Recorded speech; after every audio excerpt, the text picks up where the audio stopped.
I'm going to share with you differences and similarities between NLP and meditation. And if you're up for it, how about you first like this video, subscribe to our channel, and don't forget to press, push and punch on the bell button so that you're regularly fed with wisdom. My name is Neha Bhatia. I'm an NLP trainer and I help people expand their confidence, their self-worth and their purpose of life. And today I'm going to help you understand the differences and similarities between NLP and meditation and what to choose, how to choose and how to go forward. Well, to start with the basics. Hey, before that, how about you please go ahead and check nlpwithneha.com after this video. Please do check it out so that you can get to know more about our workshops and the work that we do. Alright, so the first and the basic difference is NLP simply stands for Neuro-Linguistic Programming, programming the language of the subconscious mind. What is subconscious mind? Well, I have done many videos on subconscious mind and law of attraction. I'm going to put the links in the description box. Please don't forget to see that. Do look at it, do know about it, and then of course you can go forward as in how you feel.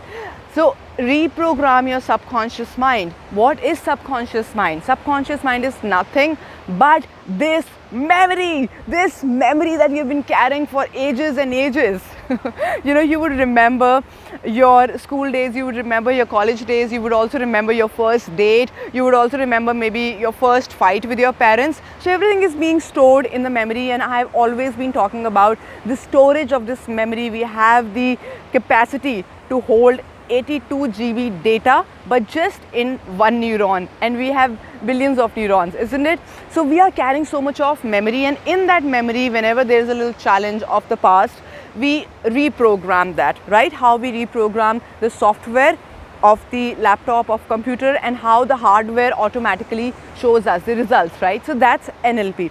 Now, what is meditation? Meditation starts with very basic focusing on the breath. However, meditation ultimately means making you go in the thoughtlessness, right? So first you have to focus, and then eventually you come to a point that you defocus and you just connect with the higher vibration, right? But that happens later. I'm talking about just the basics. You start with focusing on a certain object, or you can just start by focusing on your breath, you know, how your breath is moving. There are a lot of people who doesn't even know how to breathe properly, right?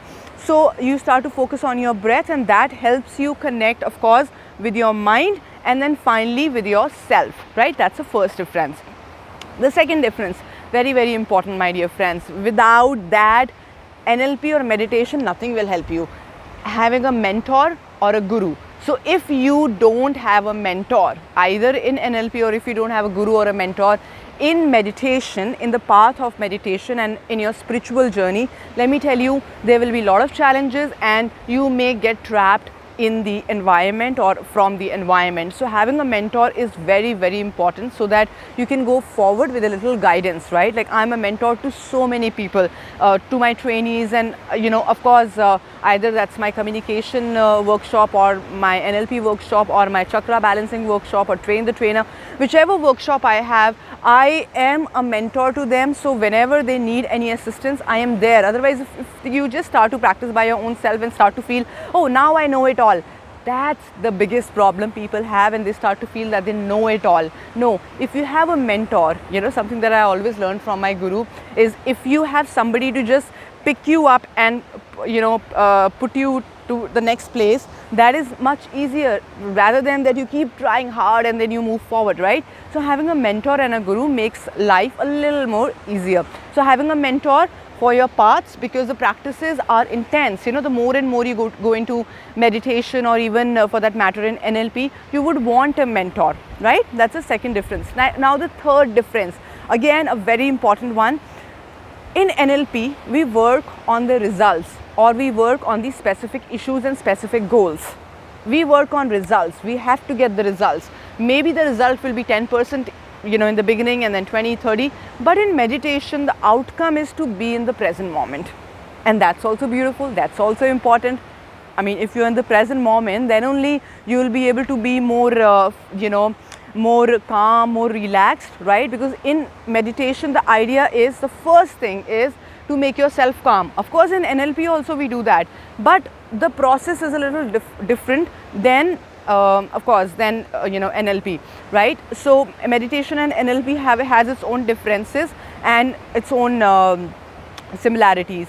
So this is the third thing that I mentioned. Now the fourth thing, again very very important, my dear friends, that in NLP one of the best thing happens, and it happened to me.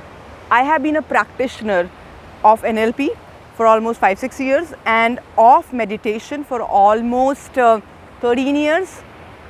But some of the results I could not get with meditation. However, I got immediately with NLP, because NLP teaches you a method to be an observer of yourself. The techniques are so powerful, so freaking powerful. Whereas when you do meditation, when you're in the spiritual path, there are times that you will read holy books, you will read the wisdom, the gyan that we say, When you read all of that, it will take a little more time for you to become an observer. Like I said, if you will not have a mentor, you will not be able to become a good observer as well, right? Because when you do meditation, you start to focus on the breath. You become an observer of the breath.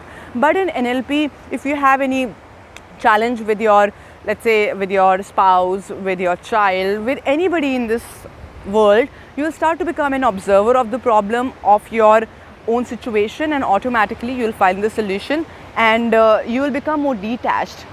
Detached, very very important quality of any spiritual person, right?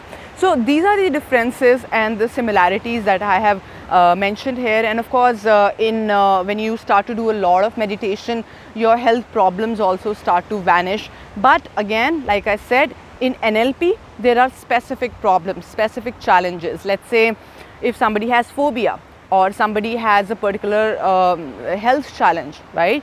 Or somebody has asthma. So for every kind of a process, or for every kind of a, let's say, a problem or a health challenge, a new technique or a new process will be required, right? Whereas in meditation, it's absolutely different. You do pranayams, you do yoga, and that's a time when you come to a meditative state. So what is the biggest challenge that can come in NLP? If you continue to do NLP and just by your own self, not with a mentor, there are higher chances that you will end up becoming really, really possessive and attached to your goals and results. That's where a lot of anxiety can come up, and I'm talking out of experience that you can get a little more attached to your identity. And I've seen many NLP trainers who get so attached with it and they don't get the results, and instead of that they start to have anxiety in their own body. Although they get even if they get the results, they still start to have anxiety. And I've seen that in people's body language, their posture, their way of talking. But what meditation teaches you in that case, it teaches you to let go.